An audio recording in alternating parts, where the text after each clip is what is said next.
Hello students. हम लोग neural control and coordination chapter पढ़ रहे थे, लेकिन लॉकडाउन के कारण हमारा वो चैप्टर अधूरा रह गया था। तो आज इस वीडियो के थ्रू हम कोशिश करेंगे कि आपके उस चैप्टर को हम कंप्लीट करवा दें। लास्ट क्लास में हम लोग कंडक्शन ऑफ नर्व इम्पल्स पढ़ रहे थे, तो एक बार उस टॉपिक को हम फिर से रिकॉल करवा देते हैं ताकि हम आगे और प्रॉपर्ली पढ़ सकें। तो आज जो हम लोग पढ़ेंगे वो है कंडक्शन ऑफ नर्व इम्पल्स।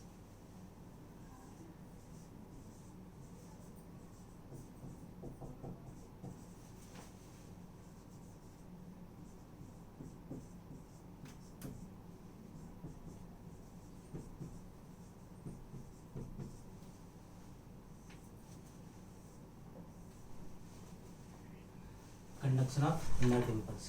अब बेसिकली यहाँ पे एक वर्ड आया है इम्पल्स, तो थोड़ा इसको डील कर लेते हैं कि इम्पल्स आगे होता क्या है, डिफिनेशन क्या है इम्पल्स की।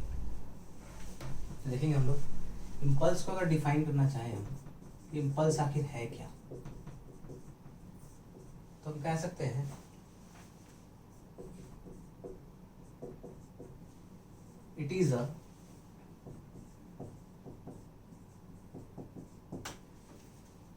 physiochemical message of electrical activity। क्या बोला हमने बच्चों? It is a physiochemical message of electrical activity. यानी अगर इम्पल्स की बात करें हम, तो ये मैसेज है जो हमारे बॉडी में क्या करता है, ट्रांसमिट करता है। ये मैसेज किस तरह से जनरेट होता है? तो इस मैसेज के जनरेट होने का रीज़न हमारे बॉडी के अंदर के केमिकल्स हो सकते हैं।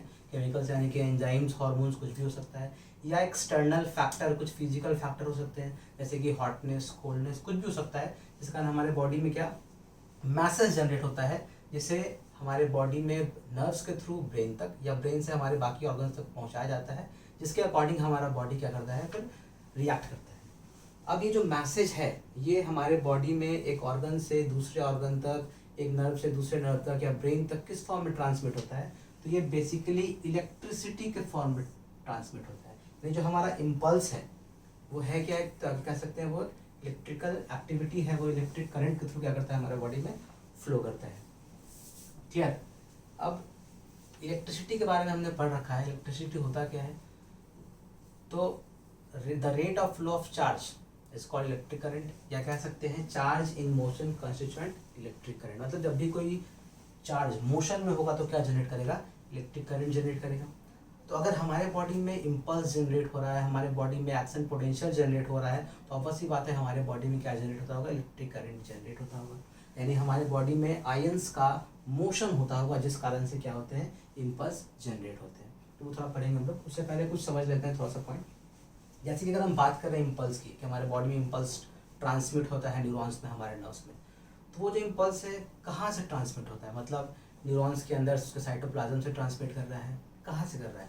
तो जानते हैं सर कि हम लोग जो हमारा इम्पल्स है वो नर्व के मेम्ब्रेन के थ्रू क्या करता है, ट्रांसमिट करता है। यानी हम कह सकते हैं transmission of impulse transmission of impulse occurs through the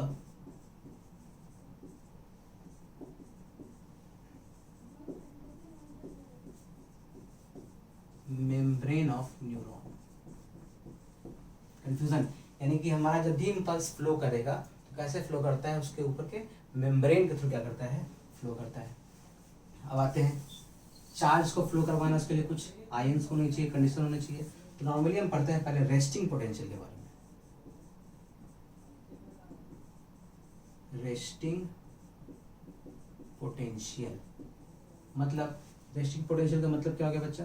तो रेस्टिंग पोटेंशियल मतलब जब हमारे नर्व के मेम्ब्रेन के थ्रू, जब हमारे न्यूरॉन्स के थ्रू किसी भी तरह का इम्पल्स फ्लो नहीं कर रहा है, किसी तरह का स्टिमुलस हमें नहीं मिल रहा है, उस कंडीशन में हमारे नर्व पे, हमारे नर्व फाइबर पे क्या पोटेंशियल डिफरेंस है, क्या पोटेंशियल है, उसे कहते हैं हम लोग रेस्टिंग पोटेंशियल। इसको देखें, अगर हमारा नर्व फाइबर जो है वो लार्ज नर्व फाइबर है, अगर ये लार्ज नर्व फाइबर है तो इस पे पोटेंशियल डिफरेंस कितना होगा? इस पे पोटेंशियल डिफरेंस होता है -90 मिली वोल्ट। अगर हमारा नर्व फाइबर एवरेज साइज्ड है,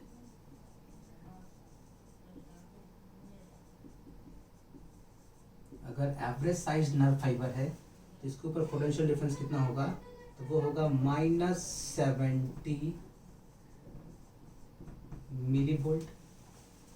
अगर ये स्मॉल साइज होगा, स्मॉल साइज्ड अगर नर्व फाइबर है तो पोटेंशियल कितना हो जाएगा? -60 मिली वोल्ट। ये पोटेंशियल आखिर जनरेट क्यों हो रहा है सर? ऐसा क्या है कि पोटेंशियल जनरेट हो रहा है? तो सेल चैप्टर में हमने पढ़ रखा है कि हमारा जो प्लाज्मा मेम्ब्रेन है ना, हमारे किसी भी सेल का जो प्लाज्मा मेम्ब्रेन है,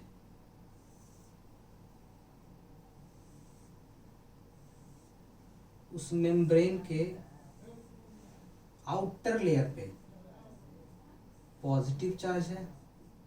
नहीं कह सकते हैं outer layer of plasma membrane is positively charge and inner layer of plasma membrane is negatively charge. यानी हमारा न्यूरॉन जो है उसके प्लाज्मा मेम्ब्रेन भी ऐसा ही होगा। इनर पार्ट में क्या हो जाएगा? नेगेटिव चार्ज, और अपर पार्ट में क्या हो जाएगा? Positive charge. ये आखिर क्यों होता है चार्ज? तो this is because of the uneven distribution of ions. हमारे प्लाज्मा मेम्ब्रेन में देखें या हमारे किसी सेल में देखें तो आयंस जो है वो अनइवनली डिस्ट्रीब्यूटेड है। किसी आयन का कंसंट्रेशन अंदर ज़्यादा है, किसी का बाहर ज़्यादा है, जिस कारण से हमारे प्लाज्मा मेम्ब्रेन के ऊपर, हमारे न्यूरॉन्स के ऊपर नेट क्या होता है? कुछ चार्ज जनरेट होता है, रेस्टिंग कुछ चार्ज, कुछ पोटेंशियल डिफरेंस जनरेट होता है, जिसे हम कहते हैं रेस्टिंग पोटेंशियल। क्लियर? चलिए अब देखें कि ये आखिर कैसे जनरेट होता है, रेस्टिंग पोटेंशियल का जनरेशन कैसा होता है। हेडिंग है हमारा बच्चा क्या?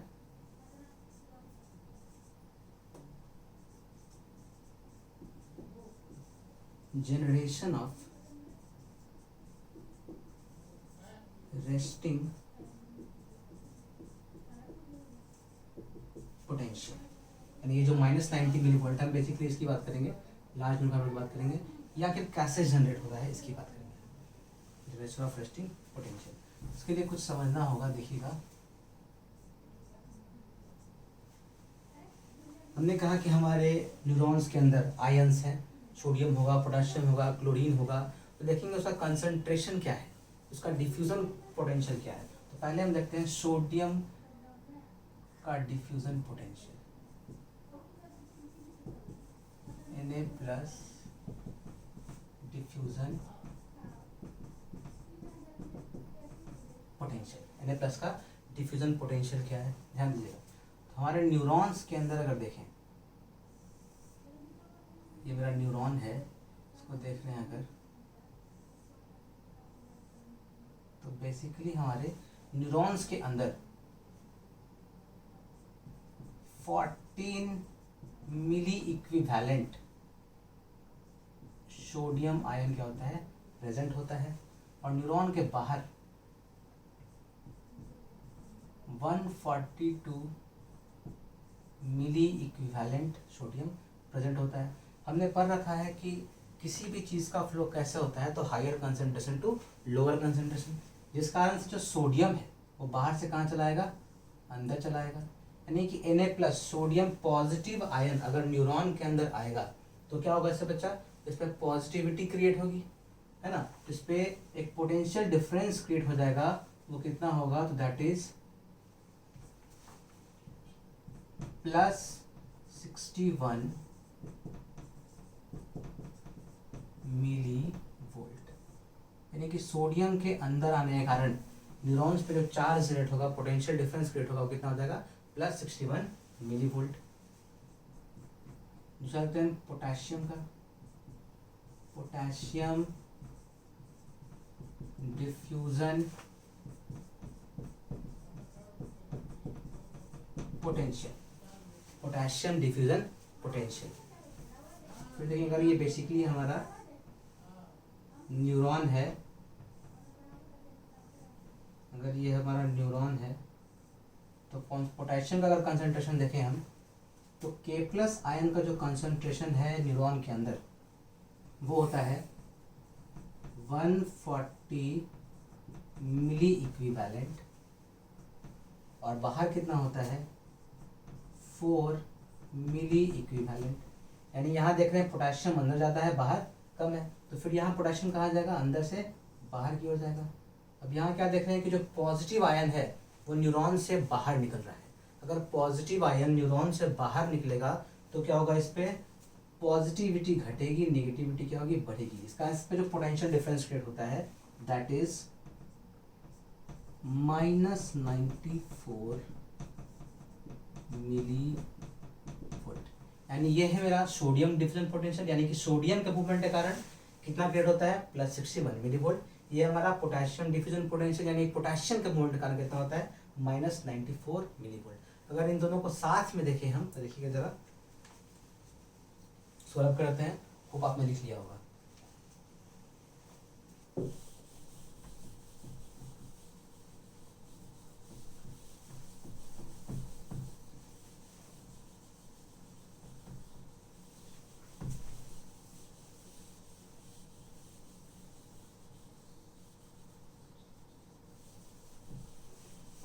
देखिए अगर एक साथ देखें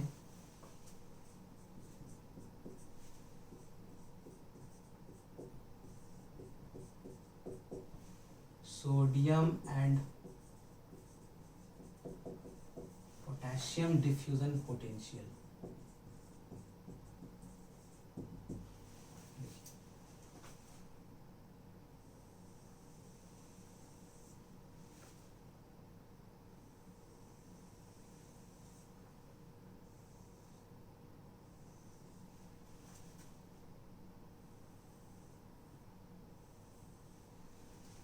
सपोज ये हमारा न्यूरॉन है।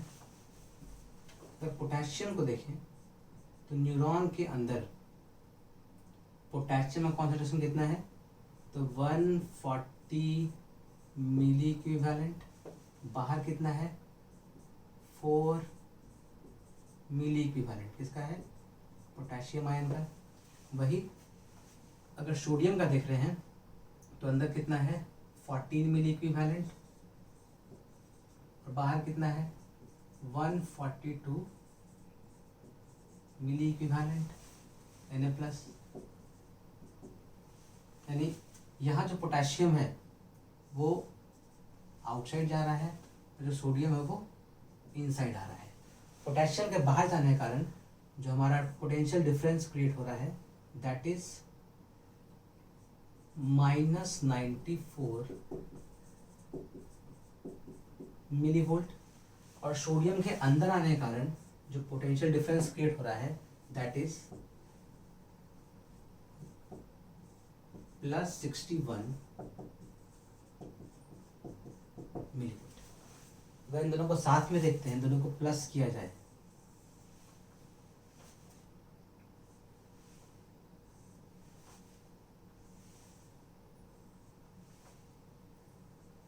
इन दोनों को प्लस किया जाए तो बेसिकली आंसर क्या होना चाहिए -33 मिली वोल्ट। लेकिन ऐसा नहीं होता है। क्यों नहीं होता है, क्योंकि इसके लिए गोल्डमैन साहब ने एक इक्वेशन दिया है। उन्होंने क्या कहा है कि न्यूरॉन का नर्व फाइबर पे जो पोटेंशियल होता है वो 3 चीज़ों पे डिपेंड करता है। क्या क्या है वो चीज़, तो वो है concentration of ion, permeability of ion और तीसरा है पोलैरिटी ऑफ ईच आयन। ये 3 चीज़ों पे डिपेंड करता है। तो गोल्डमैन साहब ने एक इक्वेशन दिया है, उनके अकॉर्डिंग अगर निकालना हो हमें कि अगर एक से ज़्यादा आयन्स हमारे नर्व पे प्रेजेंट हैं तो उनके कारण जो उनके कारण जो पोटेंशियल डिफरेंस क्रिएट होगा उसको निकालने का फॉर्मूला उन्होंने दिया है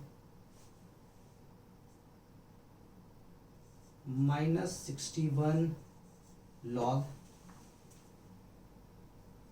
concentration of sodium ion inside into permeability of sodium ion plus concentration of potassium ion inside into permeability of potassium ion ये बात करें अगर सिर्फ हम सोडियम और पोटेशियम के ले रहे हैं, तो अगर कोई और भी आयन है उसको हम और आगे बढ़ा सकते हैं। Divided by concentration of sodium ion outside into permeability of sodium ion plus concentration of potassium ion outside into permeability of potassium ion. तो हम इतना सॉल्व नहीं करेंगे, डायरेक्ट हमें पता है ये जो बेसिकली पढ़ना है, ये आपको एमबीबीएस कॉलेज में पढ़ना होगा फर्स्ट ईयर में। इसको यहाँ सॉल्व नहीं करेंगे, हम डायरेक्ट जानते हैं कि जब इसको हम निकालेंगे यानी कि -94 मिलीवोल्ट और +61 मिलीवोल्ट को कंबाइन करके देखते हैं हमारा रिजल्ट कितना आता है। हमारा रिजल्ट आता है -86 मिलीवोल्ट। क्लियर? हमारा रिजल्ट क्या आता है? -86 मिलीवोल्ट। ठीक है, हमने क्या पढ़ा है कि हमारा जो लार्ज नर्व है उस पर रेस्टिंग पोटेंशियल में चार्ज कितना होता है? -90 मिलीवोल्ट। और यहाँ कितना है मेरा? -86 मिलीवोल्ट। यानी ये होता क्या है कि हमारे न्यूरॉन्स में पंप काम कर रहे होते हैं। जैसे कि सोडियम के अंदर आने के कारण, पोटेशियम के बाहर जाने के कारण जो नॉर्मल कंडीशन है जिसमें हम क्या देख रहे हैं कि पोटेशियम अंदर ज़्यादा होगा और सोडियम बाहर ज़्यादा होगा। अगर पोटेशियम बाहर निकलने लगे तो अंदर पोटेशियम का अमाउंट कम हो जाएगा, और बाहर सोडियम ज़्यादा था, सोडियम अगर अंदर आ रहा है तो अंदर सोडियम का अमाउंट ज़्यादा हो जाएगा, जो हमारे नॉर्मल कंडीशन में नहीं होता है। इसको फिर से बैलेंस करने के लिए हमारे पास पंप होता है, जिसे कहते हैं सोडियम पोटेशियम पंप। देखिए जरा, हमारे पास क्या प्रेजेंट है? सोडियम पोटेशियम पंप प्रेजेंट है। और सोडियम पोटेशियम पंप का अगर पोटेंशियल देखें, हम सोडियम पोटेशियम पंप का पोटेंशियल देखें तो वो होता है -4 मिलीवोल्ट। इस पंप में किया क्या आता है, यानी हमारे न्यूरॉन के अंदर पोटेशियम के और सोडियम के कंसंट्रेशन को मेंटेन रखने के लिए यहाँ पे एक पंप काम करता है जो एक्टिवली काम करता है। यानी ये प्रोसेस कैसा होगा? तो ये एक एक्टिव प्रोसेस है। अभी जो इवेंट हुआ ये सारा हमारा पैसिव प्रोसेस था, इसमें किसी तरह की एनर्जी की यूटिलाइजेशन नहीं है। लेकिन ये जो हमारा इवेंट है, एक एक्टिव प्रोसेस है, इसमें हम एनर्जी को यूटिलाइज करेंगे। एक्टिव प्रोसेस जिसमें क्या किया जाएगा, तो यहाँ पंप होगा जिसमें एटीपी का यूटिलाइजेशन होगा। इसमें क्या होगा? एटीपी का बेसिकली क्या होता है? यूटिलाइजेशन होता है, जिसमें करेंगे क्या हम लोग, तो सोडियम हमारा अंदर आया था तो क्या करेंगे, 3 सोडियम क्या करता है, इस पंप से बाहर निकलता है। एक बार में 3 सोडियम बाहर निकलेगा और 2 पोटेशियम क्या करता है, अंदर आता है। एरो को देखेंगे, 3 सोडियम, एरो का हमारा यहाँ इसका माउथ है, एरो इस साइड दिया हुआ है, यानी 3 सोडियम क्या करता है, बाहर निकलता है और 2 पोटेशियम अंदर आता है। ऐसा किस लिए करता है? तो ये जो हमारा न्यूरॉन के अंदर जो कंसंट्रेशन था पोटेशियम का और सोडियम का, उसे बैलेंस करने के लिए पंप काम करता है। 3 सोडियम को बाहर निकालते हैं और 2 पोटेशियम को अंदर लाते हैं। इस पंप के काम करने के कारण जो आयन का एक्सचेंज हो रहा है, हमारा पॉजिटिव आयन सोडियम बाहर जा रहा है, पॉजिटिव आयन पोटेशियम अंदर आ रहा है, इस कारण से जो पोटेंशियल डिफरेंस क्रिएट होता है वो कितना है हमारा? -4 मिलीवोल्ट। कितना बच्चा? -4 मिलीवोल्ट। तो अगर हम बात करें टोटल रेस्टिंग पोटेंशियल की, मतलब ये हुआ हमारा मेम्ब्रेन के कारण और ये हमारा पंप के कारण, अगर दोनों को हम जोड़ दें, ठीक है, इसको रब करते हैं लोग,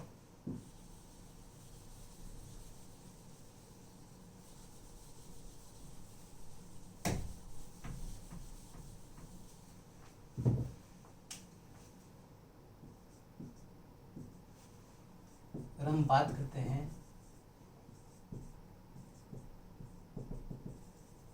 टोटल रेस्टिंग पोटेंशियल,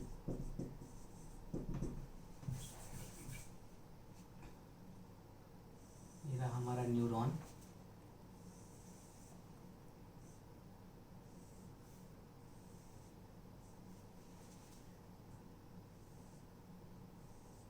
इसमें क्या देख रहे हैं, पोटेशियम अंदर कितना है,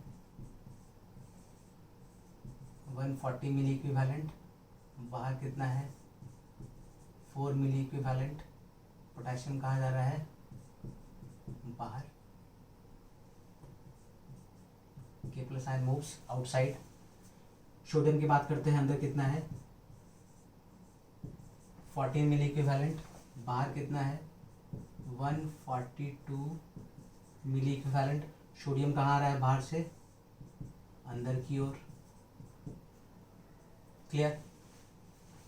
और इन दोनों के कारण यानी सोडियम पोटेशियम डिफ्यूजन के कारण क्या क्रिएट हुआ हमारा पोटेंशियल डिफरेंस, तो वो हमारा है पढ़ा हमने -86 मिली वोल्ट, क्लियर। कितना है हमारा sodium potassium diffusion -86 millivolt. और साथ में अगर हम पंप को काम करवाते हैं, सोडियम पोटेशियम पंप जिसमें एटीपी का यूटिलाइजेशन होगा, तो क्या देख रहे हैं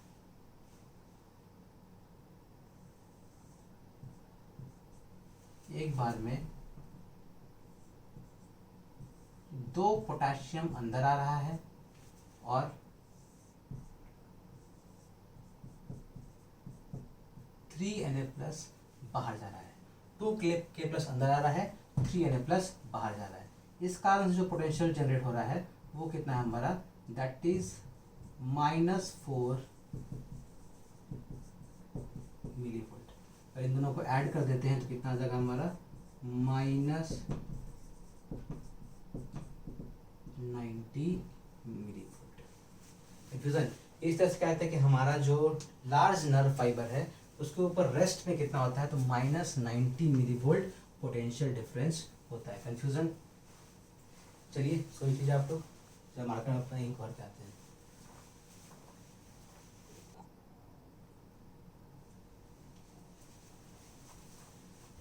चलिए, तो मैंने देख लिया कि हमारे लार्ज नर्व फाइबर पे चार्ज कितना होता है -90 मिली वोल्ट रेस्टिंग कंडीशन में, यानी जब उस पर किसी तरह का इम्पल्स फ्लो नहीं कर रहा है। तो आगे चलते हैं लोग।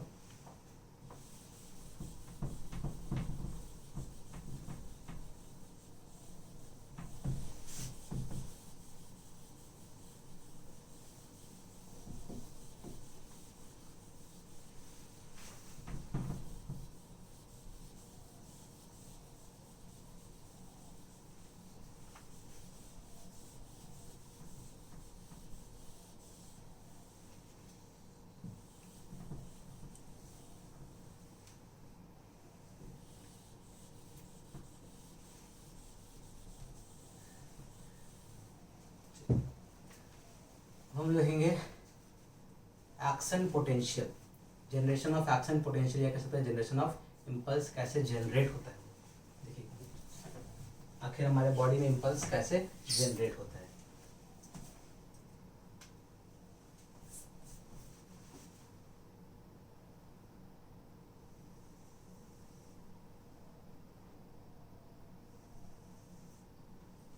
ये हमारा न्यूरॉन हुआ,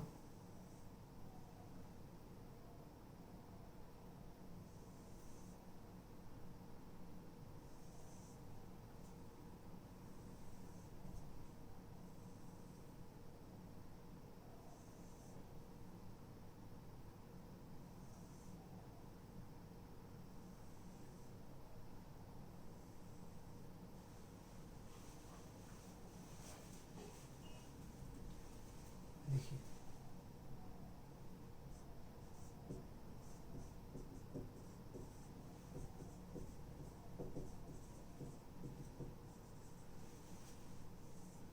एक्शन पोटेंशियल।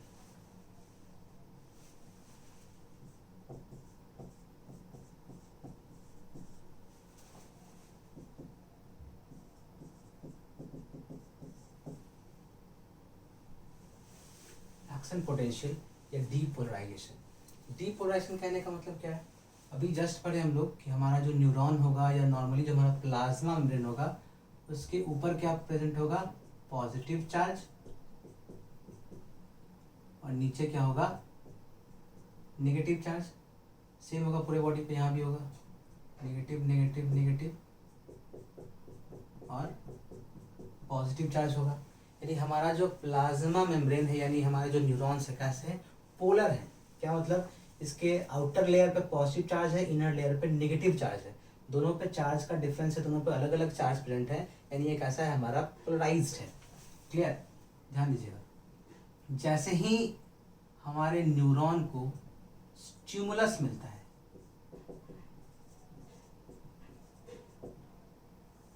क्या मिलता है? स्टिमुलस। तो बोलेंगे स्टिमुलस क्या होता है सर? तो स्टिमुलस को हम कह सकते हैं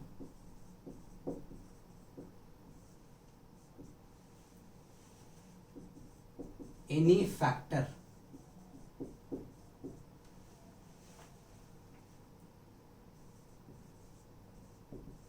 due to which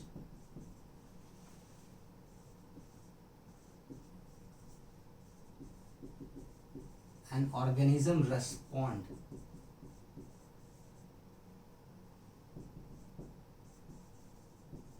is called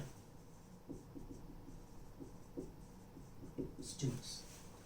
कोई भी फैक्टर जिससे कारण अगर कोई ऑर्गेनिज्म रेस्पॉन्ड करता है उसे हम क्या कह सकते हैं? स्टिमुलस। मतलब सपोज किसी ने मुझे यहाँ पिंच किया, तो क्या होगा? पिंच करने के कारण हम अपने हाथ को विड्रॉ कर लेंगे, तो ये क्या होगा? एक्सटर्नल फैक्टर है, एक्सटर्नल फिजिकल फैक्टर था जो मुझे मिला, तो हमने क्या किया? रेस्पॉन्ड किया अपने हाथ को रिमूव करके। वैसे ही अगर सपोज हमारे बॉडी के अंदर बहुत सारे एंजाइम्स रिलीज हो रहे हैं, बहुत सारे हार्मोन्स रिलीज हो रहे हैं, उस एंजाइम्स या हार्मोन्स के अकॉर्डिंग हमारा जो पार्ट है, इंटरनल पार्ट, वो अलग अलग तरह से क्या कर रहा है? रेस्पॉन्ड कर रहा है। तो ये कोई भी तरह का फैक्टर हो सकता है, एक्सटर्नल फैक्टर, इंटरनल फैक्टर, किसी भी तरह का फैक्टर जिसके कारण कोई ऑर्गेनिज्म रेस्पॉन्ड करता है, उसके बॉडी में इम्पल्स जनरेट होता है, उसे हम कहते हैं स्टिमुलस। तो अगर किसी पर्सन को स्टिमुलस मिला, से किसी ने मेरे हाथ पे यहाँ टच किया, क्लियर, स्टिमुलस मिला, तो क्या होगा? स्टिमुलस मिलते के साथ हम क्या देखेंगे? हमारे बॉडी में न्यूरॉन के अंदर सोडियम का इन्फ्लक्स स्टार्ट हो जाएगा। हमारे न्यूरॉन्स के अंदर सोडियम का इन्फ्लक्स स्टार्ट हो जाएगा और पोटेशियम एज इट इज रहेगा, जितना कॉन्सेंट्रेशन उसका था अंदर उतना ही रहेगा। यानी क्या देख रहे हैं? स्टिमुलस मिलने के साथ क्या हुआ? तो कह सकते हैं इन्फ्लक्स ऑफ Na+ स्टार्ट्स। मतलब जो सोडियम आयन है वो कहाँ आने लगा? न्यूरॉन्स के अंदर ट्रैवल करना स्टार्ट कर दिया। क्लियर? अब जब Na+ अंदर आ रहा है, अभी इसके पास चार्ज ना था, जो पोटेंशियल डिफरेंस था, क्योंकि हमारा लार्ज नंबर ले रहे हैं, कितना रहेगा? -90 मिलीवोल्ट। अब जब पॉजिटिव आयन अंदर आ रहा है, क्लियर, सोडियम अंदर आ रहा है, तो पॉजिटिव आयन के अंदर आने के कारण क्या हो जाएगा? ये कंडीशन रिवर्स हो जाएगा। क्या कर देंगे? सपोज पॉजिटिव अंदर आ रहा है तो पूरा नेट चार्ज क्या हो जाएगा इसके ऊपर? 0 0 0 0 0 0। सोडियम के अंदर आने के कारण यहाँ क्या हो जाएगा? तो 0 millivolt.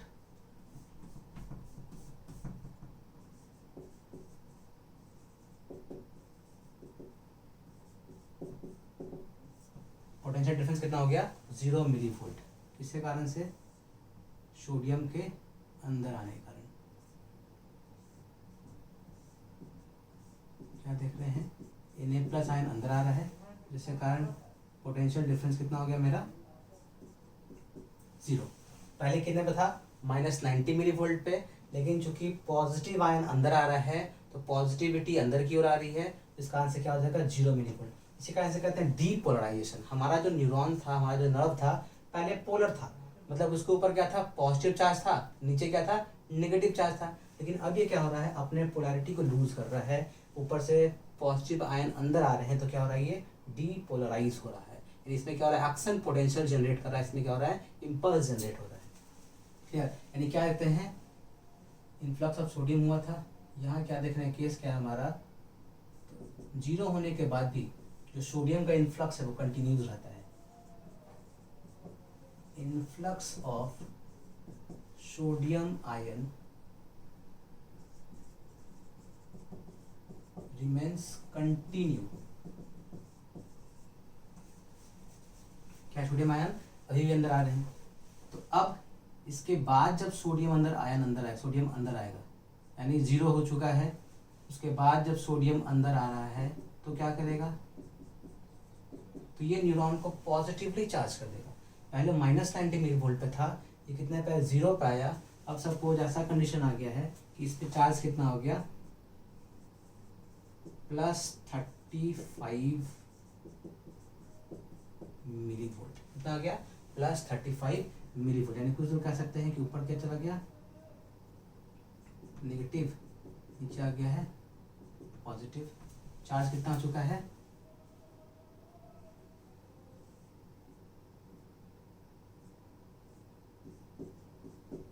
+35 milli volt.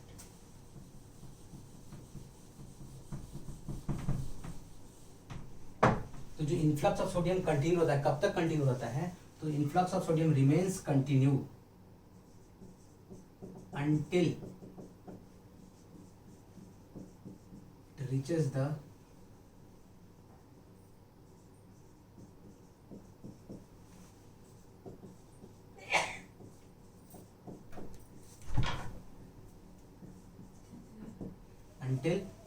Suit level.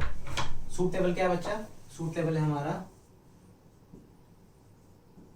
+35 milli volt.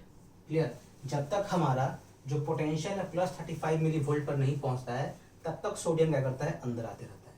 Clear. और इस पॉइंट पे जब हमारा पोटेंशियल कितना होता है, +35 मिली वोल्ट, इस पॉइंट पे जो हमारा न्यूरॉन होगा वो सोडियम के लिए क्या हो जाएगा, इम्परमिएबल बन जाएगा। जब हमारे न्यूरॉन पे पोटेंशियल कितना आ जाए, +35 मिली वोल्ट, उस टाइम पे हमारा जो न्यूरॉन होगा वो सोडियम के लिए क्या हो जाएगा, इम्परमिएबल बन जाएगा। और इसके बाद से पोटेशियम क्या करेगा, बाहर निकलना शुरू हो जाएगा। तो यहाँ से यहाँ तक का जो स्टेज है हमारा, जहाँ क्या देख रहे हैं हम कि हमारा सोडियम अंदर आ रहा था, इस पूरे स्टेज को हम कहते हैं, दिस इज एक्चुअली, यहाँ से यहाँ तक क्या हुआ हमारा डीपोलराइजेशन। ये हमारा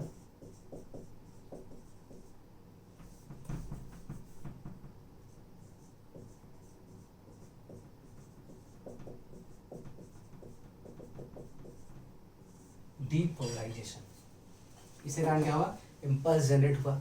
अब इसके बाद हमारा जो न्यूरॉन है अपने आप को वापस क्या करेगा, अपने पोटेंशियल को, अपने रेस्टिंग पोटेंशियल को वापस रीगेन करेगा। यानी ये जो स्टेज था, जैसे ही स्टिमुलस मिला हमारे बॉडी, हमें किसी ने टच किया, सोडियम आयन अंदर आना स्टार्ट हुआ। सोडियम आयन के अंदर आने के कारण हमारा जो पोटेंशियल था -90 से कहाँ आया, 0 पे आया, because of the influx of sodium. उसके बाद भी हमारा सोडियम अंदर आता रहा, सोडियम का इन्फ्लक्स होता रहा, कितना पे गया, +35 मिली वोल्ट पे। क्लियर। इसे कहते हैं हम सूट लेवल। अब ये क्या हो चुका है, हमारा इम्पल्स जनरेट हो चुका है। इम्पल्स हमारे एक न्यूरॉन से दूसरे न्यूरॉन में क्या कर रहा है, ट्रांसमिट कर रहा है। इसके बाद जरूरत क्या है कि अब हमारा जो न्यूरॉन है वो अपने रेस्टिंग पोटेंशियल को वापस रीगेन करे। क्यों रीगेन करे, इसका जरूरत इसलिए है कि अब ये जो कंडीशन था, इम्पल्स जनरेट हो चुका है, तो हमारे न्यूरॉन को दूसरे इम्पल्स को जरूरत है कि कोई दूसरा स्टिमुलस मिले, तो उसके अकॉर्डिंग क्या करे, रेस्पॉन्ड करे। तो वो कब होगा, जब वो अपने रेस्टिंग पोटेंशियल को वापस रीगेन कर लेगा। तो यहाँ से क्या होता है, अब हमारा रीगेन होता है रेस्टिंग पोटेंशियल का। यानी ये जो स्टेज है वापस अपने आप को पोलराइज करना, उसे हम कहते हैं रीपोलराइजेशन। क्या कहते हैं बच्चा, रीपोलराइजेशन। तो यहाँ पे हम क्या देखेंगे, ये जो स्टेज है, यहाँ कह सकते हैं हो क्या गया हमारा, तो न्यूरॉन या कह सकते हैं नर्व फाइबर, न्यूरॉन या nerve fibre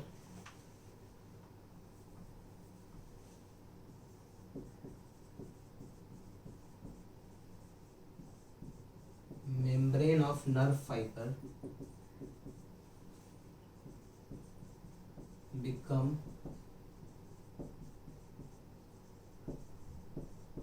impermeable for sodium ion।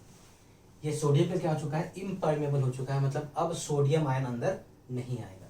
यहां से क्या होता है, एंड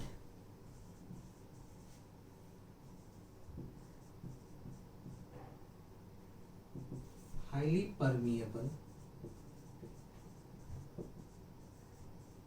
for potassium ion। इसका आंसर क्या होगा,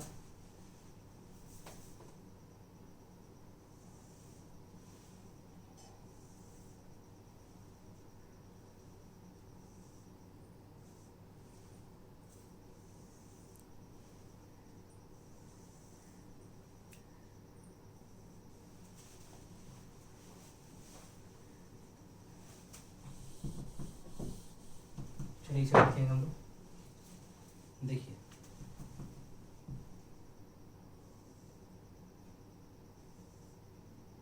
देख रहे थे अभी तक Na प्लस अंदर आ रहा था और K प्लस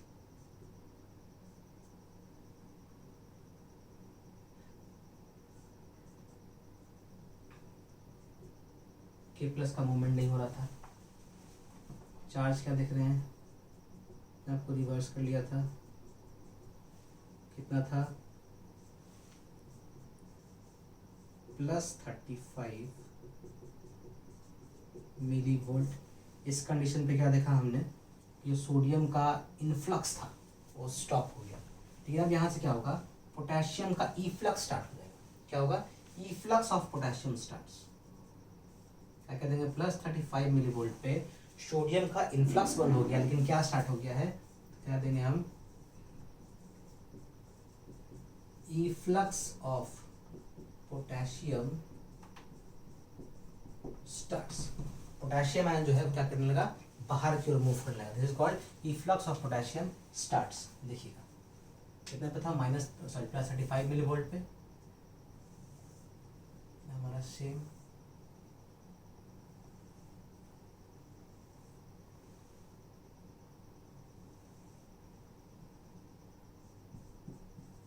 Na+ का मोमेंट ब्लॉक है,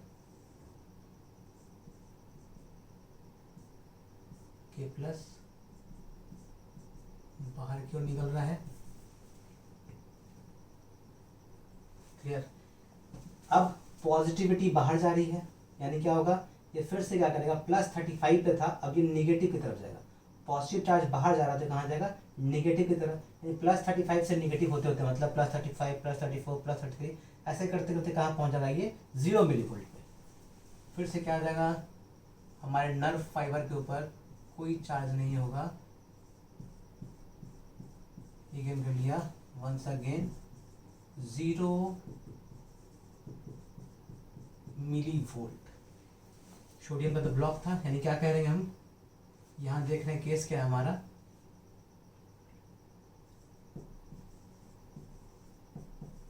तो efflux of K+ remains continue. अभी भी क्या देख रहे हैं, पोटेशियम आयन बाहर की ओर जा रहा है, मतलब +35 से कहाँ आया, 0 मिली वोल्ट पे। इसके बाद भी क्या देखेंगे, हमारा जो पोटेशियम आयन था ये बाहर की ओर जाता रहेगा।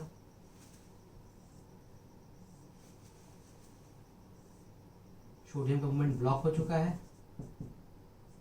पोटेशियम आयन बाहर की ओर मूव कर रहा है। कब तक मूव करेगा, तो ये मूव करते करते फिर से अपने रेस्टिंग पोटेंशियल को रीगेन कर लेगा। नहीं, बाहर पॉजिटिव चार्ज आता, पोटेशियम निकल गया, कितना आ गया, फिर से और नेगेटिव की ओर जा रहा है। पोटेशियम पॉजिटिव चार्ज जो है बाहर निकल रहा है, अंदर क्या आ रहा है, नेगेटिविटी हो रहा है। कितना हो जाएगा, फिर से ये अपने आप को वापस -90 मिली वोल्ट का कर लेगा, यानी क्या देखिए, इस तरह से हमारे न्यूरॉन्स में वापस क्या होता है, रेस्टिंग पोटेंशियल, वो अपने आप को अपने रेस्टिंग पोटेंशियल को रीगेन कर लेता है। ये बेसिकली हमने देखा कि एक्शन पोटेंशियल इंपल्स जनरेट कैसे होता है। जैसे ही हमें कहीं किसी तरह का स्टिमुलस मिलता है तो क्या होगा, हमारे न्यूरॉन्स के अंदर सोडियम आयन स्टार्ट हो जाएगा जाने के लिए। हमने पढ़ रखा है कि हमारा जो लार्ज नर्व फाइबर है उस पर पोटेंशियल कितना है, -90 मिली वोल्ट। जब पॉजिटिव आयन सोडियम अंदर आ रहा है, यानी influx of Na+ start, sodium अंदर आ रहा है, इस कंडीशन में पोटेशियम का कुछ नहीं होता है, पोटेशियम आयन बिल्कुल वहीं रुका रहता है, स्टेबल रहता है। सोडियम अंदर आयन के अंदर आने के कारण ये माइनस जो चार्ज था अंदर, वो क्या कर रहा है, पॉजिटिव में बदल रहा है। ये माइनस से कहाँ जा रही है, पॉजिटिविटी की तरफ जा रहा है। -90 सपोज आया, -80 -70 -55 -50 -40 ऐसे करते करते कहाँ पहुंच जाएगा, ये 0 मिली वोल्ट पे। 0 मिली वोल्ट पहुंचने के बाद भी जो सोडियम आयन है वो लगातार उसका जो इनफ्लक्स है वो क्या करेगा, कंटिन्यू करेगा। Influx of sodium ion remains continue. कब तक करता है कंटिन्यू, तो जब तक हमारा ये जो न्यूरॉन है ये सूट लेवल को +35 मिली वोल्ट को अटेन नहीं कर ले, तब तक सोडियम आयन अंदर आता है। जब हमारा न्यूरॉन सूट लेवल को +35 मिली वोल्ट को अटेन कर लेता है, उस टाइम पे जो न्यूरॉन है वो सोडियम के लिए कैसा बन जाता है, इम्परमिएबल, और पोटेशियम के लिए क्या बन जाता है, हाईली परमिएबल, जिस कारण से अब सोडियम का मूवमेंट इनवर्ड ब्लॉक हो जाता है और पोटेशियम जो है वो इफ्लक्स स्टार्ट हो जाता है, पोटेशियम जो वो बाहर की तरफ मूव करना शुरू कर जाता है। तो अभी मेरे पास चार्ज कितना है, +35, पोटेशियम कितना है, +35 मिलीवोल्ट, जहां सोडियम का इन्फ्लक्स बंद हो चुका है और पोटेशियम का इन्फ्लक्स स्टार्ट हो गया है। पोटेशियम का इन्फ्लक्स स्टार्ट हो गया मतलब कि अंदर से जो पॉजिटिव चार्ज है वो बाहर जा रहा है।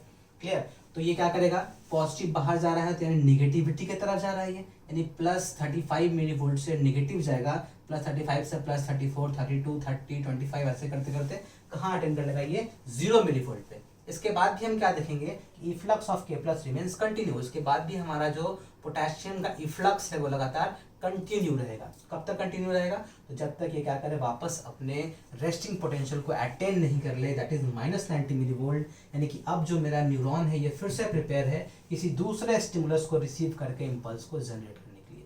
ये जो कंडीशन था यहाँ से यहाँ तक का, इट वॉज डीपोलराइजेशन। और ये जो हमारा कंडीशन है जो हमने देखा अभी, यहाँ से पूरा यहाँ तक का जो कंडीशन है हमारा, वो कैसा है, रीपोलराइजेशन।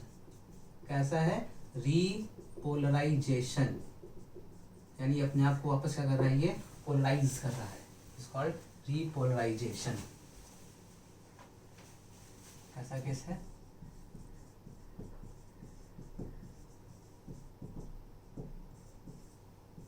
रीपोलराइजेशन। कंफ्यूजन, तो हमने क्या देखा कि कैसे इम्पल्स जनरेट होता है और वापस हमारा जो न्यूरॉन है कैसे रेस्टिंग पोटेंशियल को रीगेन कर लेता है ताकि वो दूसरे स्टिमुलस को रिसीव करके वापस से क्या कर सके, इम्पल्स जनरेट कर सके। कंफ्यूजन बच्चों?